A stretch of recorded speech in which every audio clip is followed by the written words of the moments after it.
नमस्कार, आपण पाहत आहे भांडा फोड न्यूज. एका दमात भ्रष्टाचारी कोमात. सोशल मीडिया, कर्जबाजारी, गुन्हेगारी, सट्टेबाजी, चोरी, मटका, जुगार, दारू, सावकारशाही, न्यायाच्या प्रतीक्षेत प्रशासन.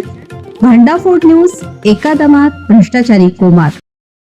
कंदूरमध्ये बिबट्याचा हल्ला, शेतकरी जखमी, परिसरात भीतीचं वातावरण.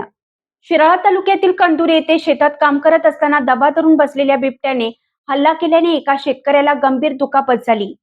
जखमी शेतकऱ्यावर सध्या कोल्हापूर येथे उपचार सुरू आहेत. या घटनेमुळे परिसरात भीतीचं वातावरण निर्माण झालं आहे.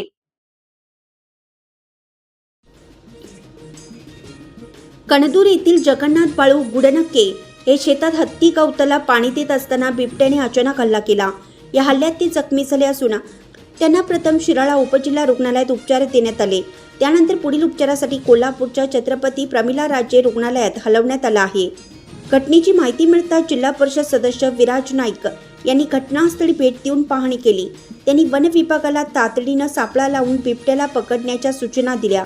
तसेच भविष्यात अशा घटना टाळण्यासाठी योग्य उपाययोजना करण्याचे निर्देश दिले. दरम्यान वन विभागाने परिसरात गस्त वाढवली असून बिबट्याच्या हालचालींवर लक्ष ठेवलं जात आहे. ग्रामस्थांमध्ये भीतीचं वातावरण असून बिबट्याचा तात्काळ बंदोबस्त करावा अशी मागणी नागरिकांकडून केली जात आहे.